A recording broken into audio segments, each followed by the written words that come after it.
नमस्ते दोस्तों, स्वागत है आपका हिंदी टीचर्स एकेडमी में। तो रचनाकार की जो हम सीरीज शुरू किए थे, पिछली वीडियो में हमने कल निराला जी को देखा था, उससे पहले पंत जी को देखा था, महादेवी जी को देखा था।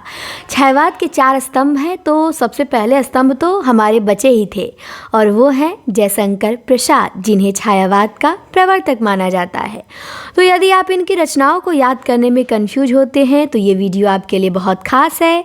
आज हम एक ही वीडियो में उनके सारे नाटक, उपन्यास और काव्यों को जानेंगे और एग्ज़ाम में प्रसाद जी से बाहर प्रश्न एक भी नहीं जाएगा इस वीडियो से, तो ये आप ध्यान रखिएगा। इसका पूरा प्रयास हमने किया है जितना हो सके।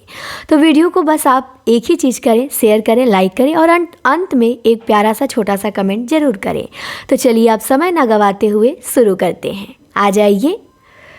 जयशंकर प्रसाद, जिनका जन्म हुआ था 1889 में और जिनका निधन हुआ था 1937 में। जन्म काशी में हुआ था। इनके पिता का नाम था देवी प्रसाद और इनकी माता थी मुन्नी देवी। इनके पितामह मतलब दादाजी थे शिवरत्न साहू और इनका परिवार सुंघनी साहू के नाम से विख्यात था। तो ध्यान देंगे, सुंघनी साहू के नाम से कौन विख्यात थे? जयशंकर प्रसाद जी थे। इनके उपनाम आइए देख लेते हैं। इनके 4-5 उपनाम हैं। एक तो छायावाद के ब्रह्मा, दूसरे छायावाद के प्रवर्तक, तीसरे ये कलाधर नाम से ब्रजभाषा में लिखते थे और चौथा इनका झारखंडी बचपन का नाम था और 5वां ये मादकता और आनंद के कवि कहे जाते हैं। तो छायावाद के ब्रह्मा, छायावाद के प्रवर्तक, ब्रजभाषा में कलाधर नाम से लिखते थे, इनके बचपन का नाम झारखंडी था और ये मादकता और आनंद के कवि कहे जाते हैं। और ध्यान देना है, प्रसाद जी शैव दर्शन से प्रभावित थे। जैसे निराला अद्वैत से थे और महादेवी बौद्ध से थी, पंत जी अरविंद दर्शन थे, वैसे प्रसाद जी शैव दर्शन से प्रभावित थे। तो इनके गुरु में उल्लेख आता है 3 लोगों का। जैसे प्रसाद जी के आध्यात्मिक गुरु कहे जाते हैं रसमय सिद्ध, और ऐसा कहा जाता है कि प्रसाद जी ने संस्कृत की शिक्षा मोहिनी लाल गुप्त से ग्रहण की थी और इतिहास की शिक्षा इन्होंने दीन बंधु ब्रह्मचारी से ग्रहण की थी। तो 3 गुरु थे इनके।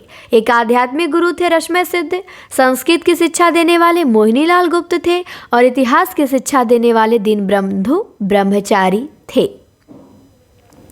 तो सर्वप्रथम एक ऐसा टॉपिक ये आपके सामने आज आया है जहाँ से प्रश्न बनता है और आप कंफ्यूज होते हैं। मैंने बहुत बार आप लोगों से पूछ के देखा है ना, अब तो मैं पूछते पूछते आप लोगों को याद करा दी हूँ, तो आप कम होते हैं कंफ्यूज आप। लेकिन स्टार्टिंग में आप और गलती करते थे कि विभिन्न विधाओं में प्रसाद जी की प्रथम रचनाएं कौन कौन सी हैं। तो प्रसाद जी की जो पहली कविता है ना, वो सावन पंचक है। कब प्रकाशित हुई? 1906 में। भाषा ब्रज है। और छायावादी शैली की प्रथम कविता प्रथम प्रभात है, जो 1913 में लिखी गई खड़ी बोली में। और पुस्तकार के रूप में प्रसाद जी की पहली रचना उर्वशी है, जो कब लिखी गई? 1909 में। भाषा ब्रज है। और खड़ी बोली में रचित प्रथम काव्य संकलन कौन सा है प्रसाद जी का? तो कानन कुसुम है, जो कब लिखा गया? 1913 में। और छायावाद की प्रथम रचना या प्रथम काव्य संकलन कौन सा है? तो वो झरना है। कब लिखा गया? 1918 में। प्रसाद जी की पहली कहानी कौन सी है? तो ग्राम है। कब प्रकाशित हुई? 1911 में।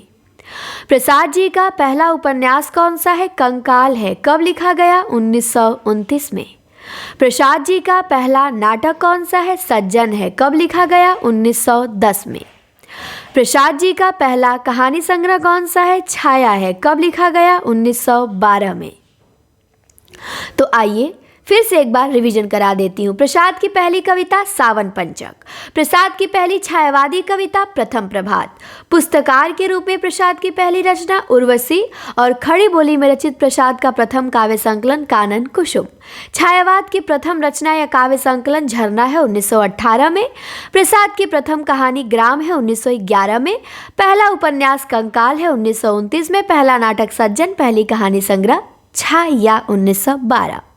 और ब्रजभाषा की कविताओं का संग्रह चित्राधार नाम से 1918 में प्रकाशित हुआ।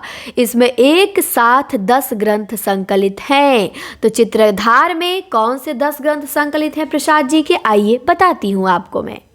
एक तो कानन कुसुम है, दूसरा प्रेम पथिक जो अतुकांत रचना है, तीसरा महाराणा का महत्व अतुकांत रचना ये भी इसी में है, करुणालय है, सम्राट चंद्रगुप्त मौर्य है, छाया है, उर्वशी है, राज्यश्री है, प्रायश्चित है और कल्याणी है।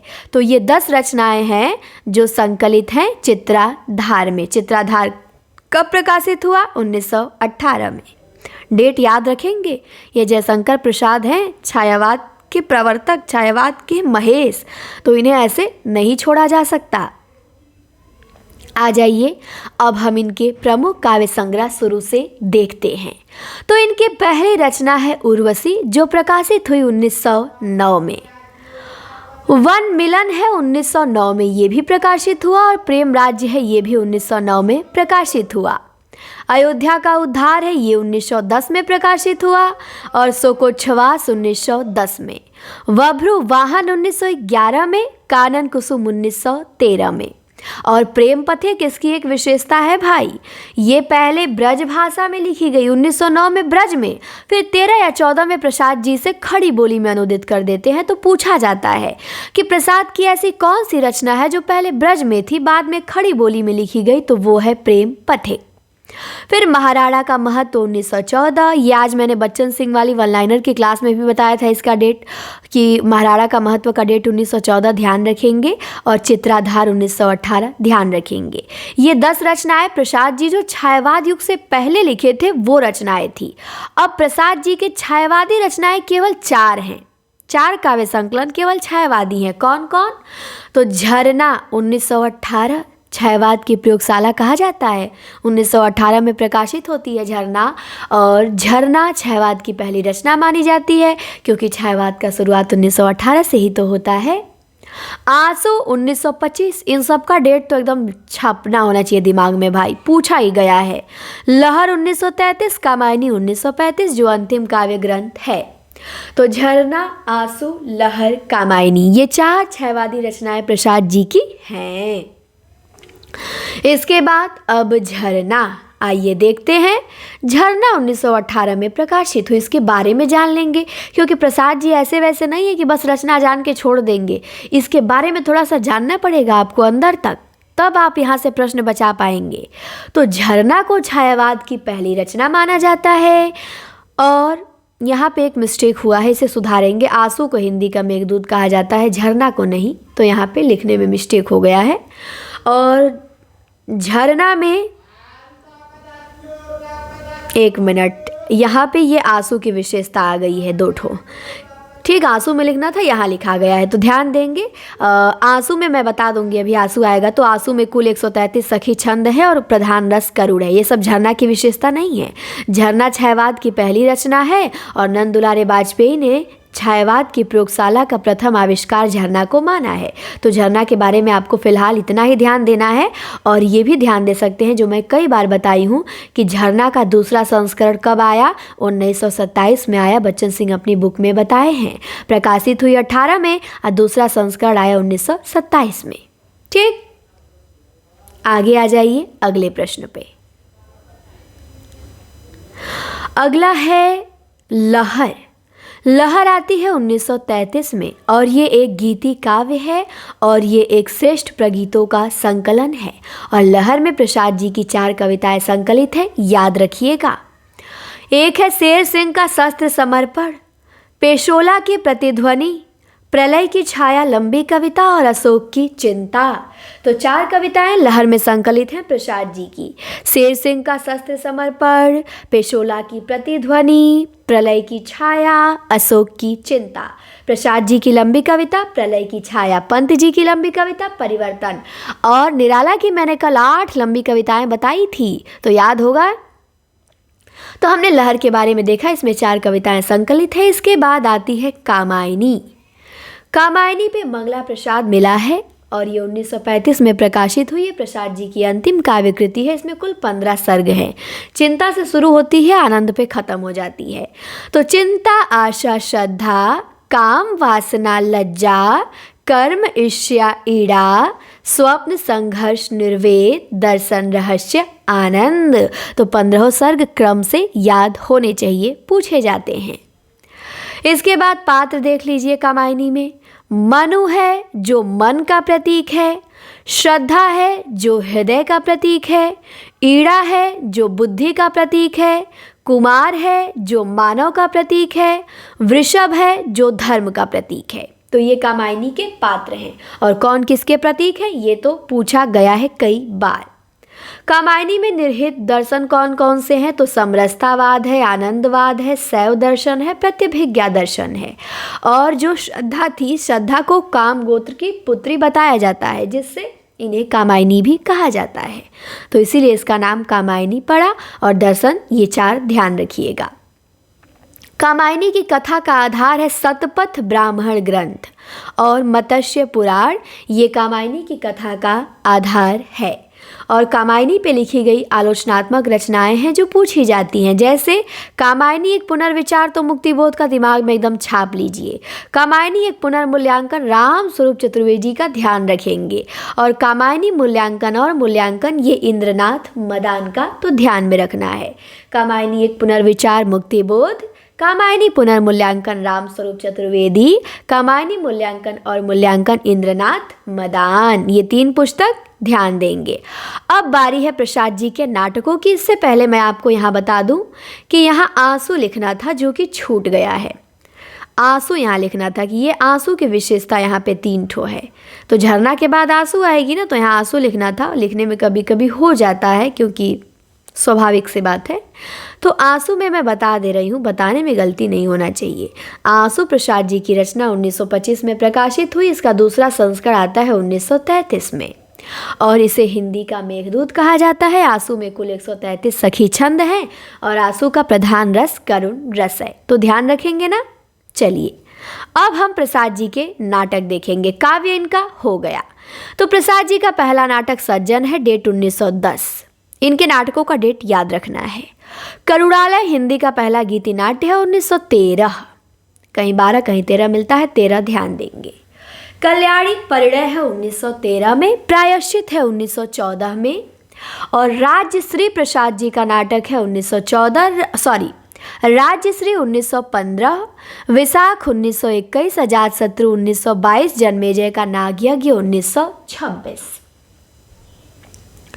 फिर कामना है 1927 में, स्कंदगुप्त है 1928 में, एक घूट है 1930 में, चंद्रगुप्त है 1931 में, ध्रुव स्वामिनी है 1933 में जो इनका आखिरी नाटक है। और एक और मिलता है अग्निमित्र जो कि अपूर्ण नाटक है।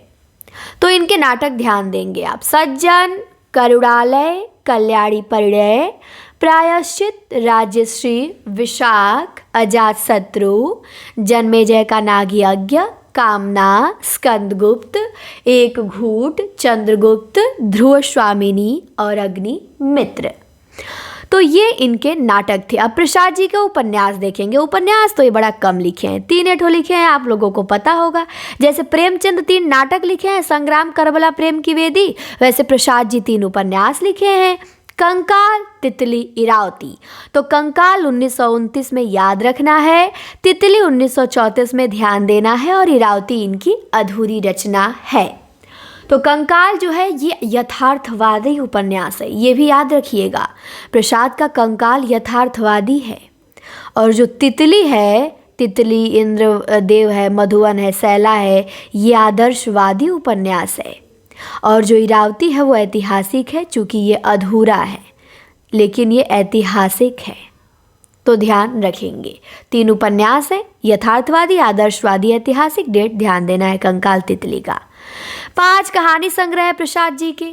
छाया है, प्रतिध्वनि है, आकाशदीप है, आंधी है और इंद्रजाल है। तो छाया 1912, प्रतिध्वनि 1926, आकाशदीप 1929, आंधी 1931 और इंद्रजाल 1936।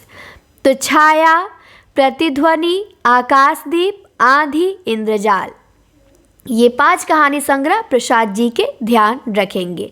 इसके साथ एक चीज़ मैं आपको यहाँ और बताऊंगी कि जो छाया कविता पूछेगा ना, तो छाया कविता पंत जी की है। आज जब छाया एकांकी पूछेगा ना तो सुदर्शन की है। नेट में पूछा गया है छाया एकांकी, बड़े बच्चे प्रसाद लगा देते हैं। तो जब छाया एकांकी पूछेगा तो सुदर्शन नाम सुने होंगे, और जब छाया कहानी संग्रह पूछेगा तब प्रसाद। तो छाया नाम से 3 रचनाएं हैं, कविता, एकांकी और कहानी संग्रह। तो इसे ध्यान रखेंगे। अब प्रसाद जी की प्रमुख कहानियाँ देख लीजिए। ग्राम है, सालवती है, पुरस्कार है, गुंडा है, इंद्रजाल है, मधुआ है, देवरथ है, ममता है, पत्थर की पुकार है, खंडहर की लिपि है, बिसाती है, छोटा जादूगर है, देवदासी है। छोटा जादूगर इंद्रजाल में संकलित है, पूछा जाता है किस में संकलित है? इंद्रजाल में, कहानी संग्रह में। इसके बाद रसिया बालम है, सिंदूर की शपथ है, उस पार का योगी है, गुदड़ी का लाल है और जहां आरा है। तो 18 कहानियां इनकी यहाँ फेमस हैं। ग्राम, सालवती, पुरस्कार, गुंडा, इंद्रजाल, मधुआ, देवरथ, ममता, पत्थर की पुकार, खंडहर की लिपि, बिसाती, छोटा जादूगर, देवदासी, रशिया बालम, सिंदूर की शपथ, उस पार का योगी, गुदड़ी का लाल, जहां आरा। इसके बाद निबंध संग्रह है प्रसाद जी का एक, और उसका नाम है काव्य और कला तथा अन्य निबंध। एक ही है, फिर भी बहुत लोग इसे गलती कर देते हैं। आप पूछ के देखिएगा ना, इसे लोग गलती कर देते हैं। बहुत आसान है, पर महादेवी, निराला इनमें कंफ्यूज हो जाएंगे या भुला जाएंगे कि प्रसाद जी का कौन सा निबंध संग्रह है। तो काव्य और कला तथा अन्य निबंध, ये प्रसाद जी का निबंध संग्रह है। अब प्रसाद जी की पत्रिका देख लीजिए कौन कौन सी है। तो प्रसाद जी जो है वे 1909 में इंदु पत्र का प्रकाशन काशी से आरंभ किए। तो प्रसाद जी ने 1909 में इंदु पत्र का प्रकाशन काशी से किया, मासिक पत्रिका थी। और प्रसाद जी के कवि जीवन का वास्तविक शुभारंभ 1909 से ही होता है, और प्रसाद उपनाम भी इन्होंने 1909 में ही अपनाया। तो ये चीज़ें आप प्रसाद जी के बारे में ध्यान देंगे। 5-6 रचनाकार अभी तक मैं करा चुकी हूँ। प्रसाद, पंत, निराला, महादेवी और दिनकर 5 हो चुके हैं। और कल तो संडे है, कल तो आप लोगों का आगाज बैच में मॉक टेस्ट मिक्स रहेगा। लेकिन अगला जो संडे आएगा, तो ये वीडियो ऐसे नहीं दे रही हूँ, इसका मॉक टेस्ट भी रहेगा और इसमें गलती नहीं होना चाहिए, ये याद रखिएगा। आज जो गलती करेगा फिर सब लोग अब बचेंगे नहीं मुझसे। तो इतनी अच्छी वीडियो इतना मेहनत करके दे रही हूँ, तो याद करना आप लोगों का एकदम फ़र्ज़ है कि अब यहाँ से एक भी प्रश्न गलती ना हो पाए, रचनाकार हमारे जुबान पे हो। तो अगला आने वाला संडे को मान लीजिए, तब तक और हम लोग 6-7 रचनाकारों को देख लेंगे, 5 को देख ही लिए हैं, कुल 10-12 हो जाएंगे। तो इन 10-12 रचनाकारों से ही मैं मॉक टेस्ट रखूँगी, इनमें से बाहर एक भी नहीं पूछूंगी। लेकिन इनको आपको तैयार रखना है ताकि मुझे पता तो चले कि कौन कौन अच्छे से तैयार किया है और कौन कौन खाली भुलवाया है। तो अगला संडे को टेस्ट रहेगा भाई, ऐप पर तैयार रहिएगा। और जो लोग नहीं जुड़े हैं, जुड़ना चाहते हैं, उनके लिए एक नंबर है, इस पे मेरा ही है, इस पे आप व्हाट्सअप मैसेज कर देंगे कि मैम हमें आगाज बैच से जुड़ना है, तो आपको बता दिया जाएगा। या नंबर पे ही आप फ़ी पेमेंट करके जुड़ सकते हैं, या प्ले स्टोर से Hindi teachers academy app download कर लेंगे, वहाँ से भी आप पेमेंट करके जुड़ सकते हैं। कई तरीके हैं, नंबर पे आप मैसेज कर लेंगे तो आपको सारी जानकारी हो जाएगी। तो व्हाट्सएप कर दीजिएगा, 94 52 86 93 35 यही नंबर है। और फीस बहुत कम है, 999। यहाँ पे हफ्ते में आपको एक मॉक टेस्ट, एक PDF टेस्ट अभी मिलेगा और 2 लाइव क्लासें मिलेंगी ऐप पर। एक मैं लेती हूँ व्याकरण और एक सर लेते हैं, और एक वीडियो मिलेगा जिसमें बच्चन सिंह की बुक से मैं 1 लाइनर कराती हूँ। 2-2.5 हज़ार 1 लाइनर कराने का एग्ज़ाम से पहले मेरा टारगेट है, जिसमें से 200 मैंने करा दिया है, बचा है 1800। तो धीरे धीरे अब हम लोग अपने रास्ते पे चल दिए हैं, मंजिल की ओर बढ़ते जाएंगे, एक दिन मिल जाएगी। तो सभी लोग जुड़ेंगे भाई, संकोच मत करिए। ये आप लोगों का आखिरी बार होना चाहिए नौकरी के लिए। मैं चाहती हूँ सब कुछ लगा के देख लिया जाए, छूटे ना, लापरवाही ना कि मैम हम यहाँ जुड़े वहाँ जुड़े हैं, अब हम कैसे करें। अरे भाई एक बार हमसे जुड़ के देखिए। आप यूट्यूब पे हमको देखते हैं, आपको अच्छा लगता है ना, तो सोचिए ऐप पर आप जुड़ेंगे तो आपके लिए कितना किया जाएगा। इसीलिए मैंने फीस बहुत बहुत कम रखा है। आप कंटेंट देखेंगे तो कहेंगे मैम 999 में तो खाली आपका टेस्ट है, क्लास को तो छोड़ दीजिए, बट सब आपका इसी में है, सब 999 में। इतना सस्ता, इतना अच्छा बैच आपको कहीं नहीं मिलेगा, इसीलिए कम रखा गया है ताकि ताकि सब लोग बिना हिचक के जुड़ सकें। तो जुड़िएगा और प्रसाद जी की ये वीडियो आपको कैसी लगी मुझे ज़रूर कमेंट में बताइएगा। कोई डाउट हो वो भी पूछ लीजिएगा। अब कल रहेंगे आपके अगले रचनाकार, तो उनकी वीडियो के साथ हम मिलेंगे नेक्स्ट वीडियो में। धन्यवाद।